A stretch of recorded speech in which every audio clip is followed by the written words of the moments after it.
Bienvenidos a esta clase número 4 en la que vamos a seguir hablando de base para una topología. Bueno, bien, vamos a iniciar con este teorema que me caracteriza las funciones continuas a través de abiertos básicos. Y dice así: sean x, y espacios, f de x en y una función y beta una base para y, beta una base para el espacio y. Entonces, f es continua si y solo si f a la menos 1 de b es abierto en x para cada b en beta. ¿Por qué este teorema es importante? Porque mírenlo, recordemos la definición de función continua.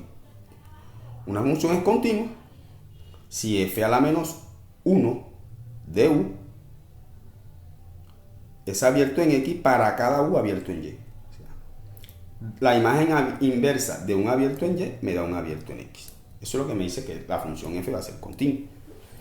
Pero miren que aquí no estamos tomando todos los abiertos en y, estamos tomando solo los abiertos básicos de y, los abiertos que están en una base. O sea que para saber si una función es continua no es necesario tomar todos los abiertos del dominio, sino los abiertos básicos, ¿sí?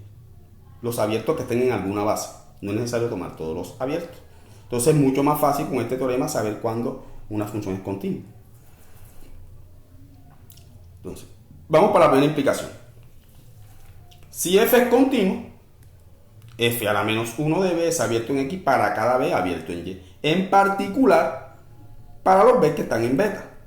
Porque los elementos de beta también son abiertos en y. Entonces en particular se cumple para esos. Ahora, supongamos que, vamos para el recíproco, supongamos que f a la menos 1 de b es abierto en x para cada b en beta. Y veamos que f es continuo. Entonces vamos a tomar un abierto en y cualquiera, no necesariamente básico, sino cualquiera. Recuerden que beta es una base para y, si todo abierto en y se puede escribir como unión de elementos de beta. Entonces vamos a tomar un abierto en y. Y vamos a probar que ese f a la menos 1 de u es abierto en x. Por definición de base, u se va a poder escribir como unión de elementos de beta. ¿Sí? Entonces vamos a hallar la imagen inversa de u, a ver qué pasa. La imagen inversa de u es esto, porque esto es igual a u, y esto me da u de f a la menos 1 de los b sub i. Es que este f a la menos 1 entra aquí dentro de la unión, ya se lo vimos en clases anteriores. Entonces miren lo que sucede. Cada uno de estos es abierto en x por hipótesis. ¿Sí? Por la hipótesis, cada uno de estos es abierto en x. Cuando tomo la unión de todos ellos, es un abierto en x. ¿Por qué? Porque la unión de abiertos es abierto. La unión arbitraria de abiertos es abierto. Bien. Este teorema me está diciendo que familia de subconjuntos de x constituyen una base para una topología en x. ¿Por qué este teorema es importante?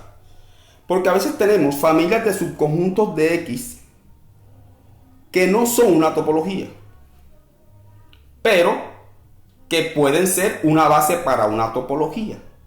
Muchos espacios topológicos importantes no se construyen a través de la topología propiamente dicha, sino de una base para esa topología. Y vamos a ver que los abiertos básicos caracterizan prácticamente todo. Ya nos dimos cuenta que para caracterizar o para saber cuándo una función es continua, no es necesario conocer todos los abiertos, sino únicamente los abiertos básicos. Entonces, este teorema me dice cuándo una familia de subconjuntos de x es una base para una topología. Y me dice que beta es una base para una topología en x si solo si se cumple que para todo x en x existe un b en beta tal que x pertenece a b. Y si tenemos dos elementos de b y un elemento en la intersección, existe un tercer elemento de beta tal que x pertenece a ese tercer elemento y está contenido en b1 intersectado b2. Bien, vamos a probar este teorema. Primero vamos a suponer que beta es una base para una topología y vamos a demostrar que se cumplen 1 y 2. Vamos a ver que se cumple 1. Pero primero vamos a ver ¿Qué quiere decir gráficamente los enunciados unidos? ¿Qué me dice uno? Que cuando yo tengo X un punto, yo puedo encerrarlo por un punto, por un elemento de beta que no se sale de X. ¿Sí? Y si tengo dos elementos de beta B1 y B2 y tengo un elemento en la intersección, yo voy a poder encontrar un tercer elemento de beta que contiene esa X que no se sale de la intersección. Entonces, vamos a recordar una caracterización que dimos para una base en la clase anterior. Recordemos, beta contenido en tau es una base para X tau si y solo si se cumple que para todo U en tau y X en U existe un B en beta tal que X pertenece a B y ese B está contenido en U. Recuerde que ese teorema lo demostramos en la clase anterior y vamos a hacer uso de él.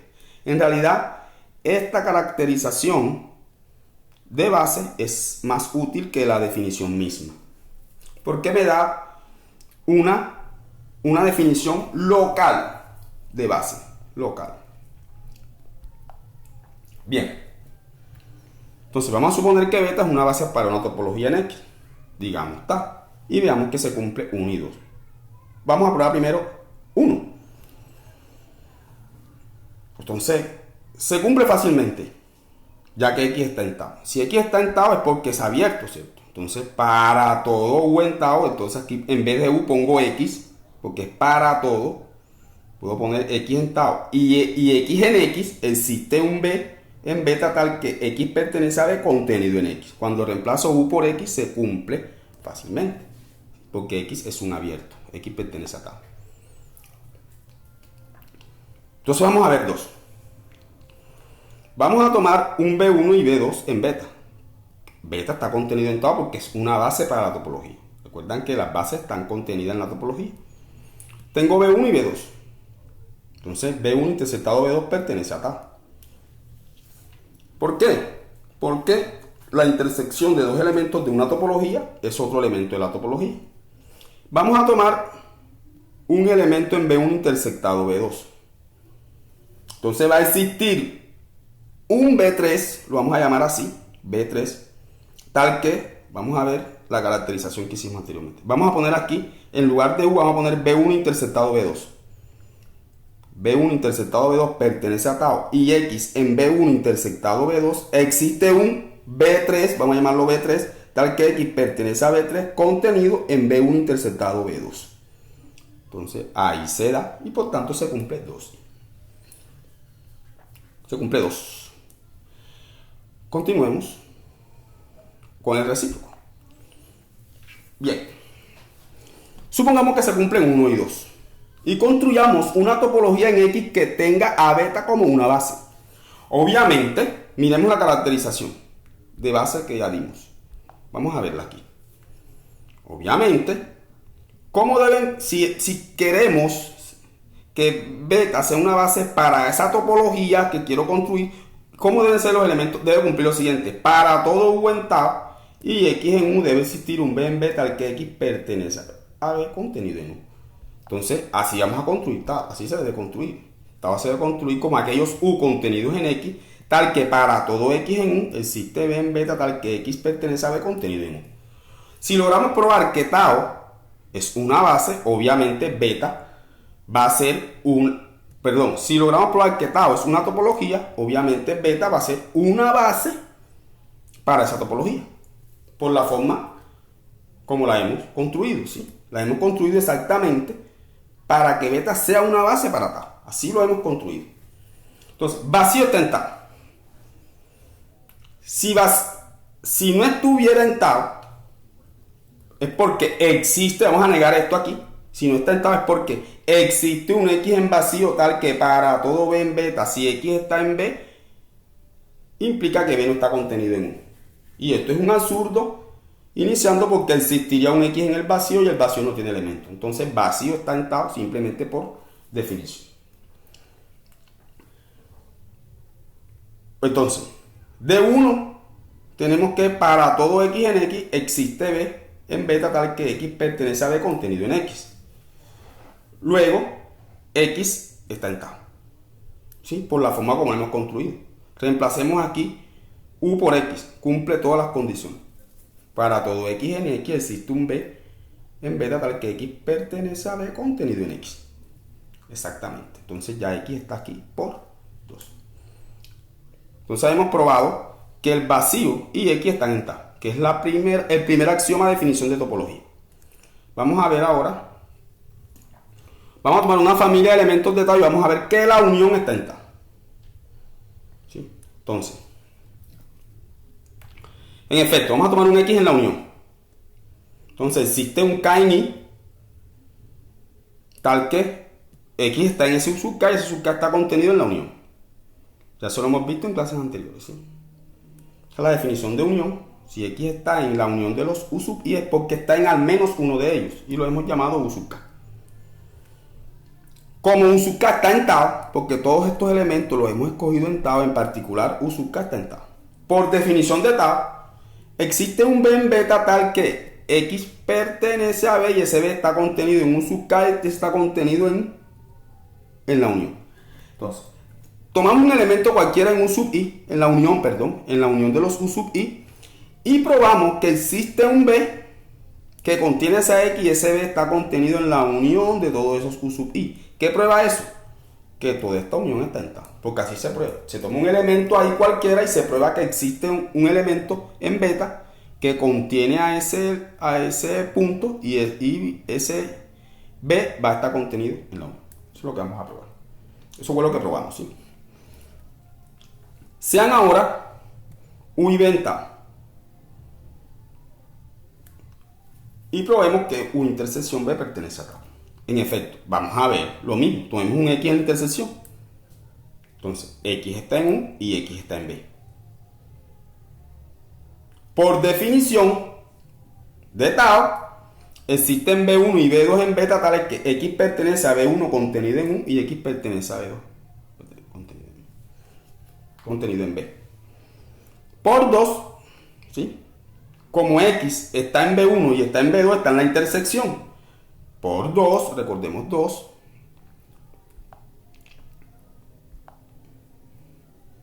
¿Qué es lo que dice? Que dados dos elementos, un elemento en la intersección de dos elementos de beta, existe un tercer elemento que contiene a ese punto y B3 va a estar contenido en B1 intersectado B2. Entonces vamos a aplicar ese 2. ¿Sí? Existe B3 tal que X pertenece a B3 contenido en B1 intersectado B2. Bien.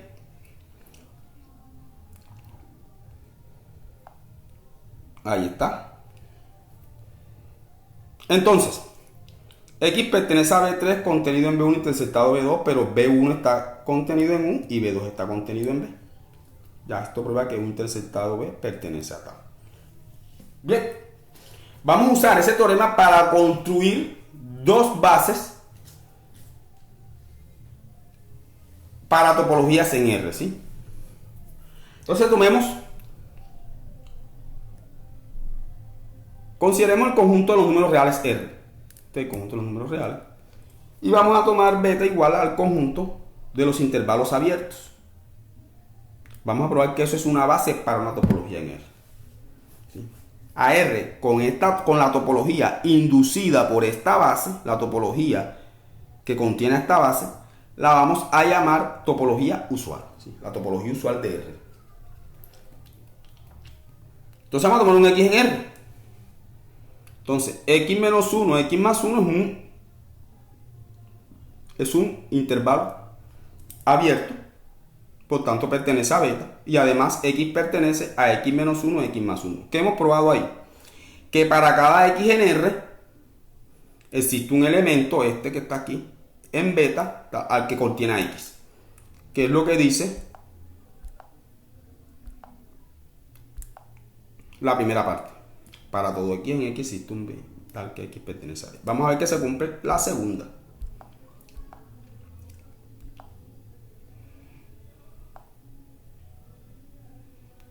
Entonces, esta es la propiedad de densidad de los números reales. Si A y B está en R y A es menor que B, siempre va a existir un X en R que está entre ellos dos, que está entre A y B. O que puede ser igual a también igual a B. Está entre A y B, o es igual a o igual a B. Bien. Entonces vamos a probar la segunda condición de base. Vamos a tomar un X que pertenece a B intersectado CD. Y vamos a suponer que se da a la siguiente ubicación en la recta real. ¿Sí? Se da la siguiente ubicación. Y vamos a tomar un X aquí en la intersección. Como aquí está en la intersección, cae aquí. Entonces X pertenece a CB y ese CB va a estar contenido en AB intersectado CD. Y ya.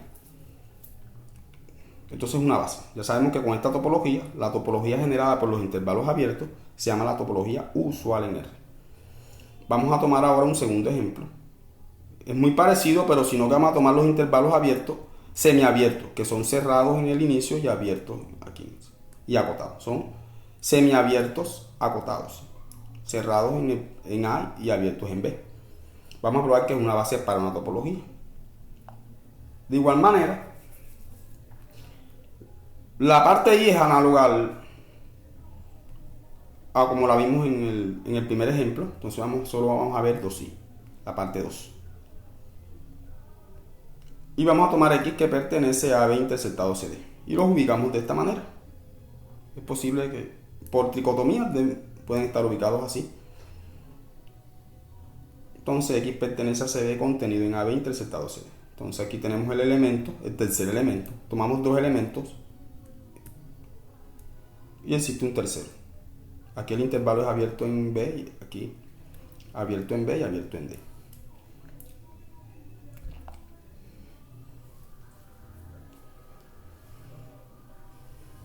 Entonces un ejercicio sería probar que este conjunto es una base para una topología en R, llamada topología de las colas derechas. Bueno, nos vemos en una próxima sección y cualquier pregunta en los comentarios.